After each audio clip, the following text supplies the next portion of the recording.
Welcome to our channel. If you want to enable screen recording on Zelle to capture transaction details or troubleshooting steps, follow these step-by-step instructions. Step 1. Note that Zelle is a payment app and does not have a built-in screen recording feature. You will need to use your device's screen recording function. Step 2. On iPhone, open the Settings app and tap on Control Center. Step 3. Scroll down and tap on the plus icon next to screen recording to add it to your Control Center. Step 4. Open Control Center by swiping down from the top right corner on newer iPhones or swiping up from the bottom on older models. Step 5. Tap the screen recording button to start recording. A 3-second countdown will appear before recording begins. Step 6. Open the Zelle app and perform the actions you want to record.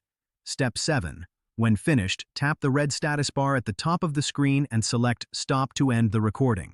Step 8. On Android, swipe down from the top of the screen to open Quick Settings. Step 9.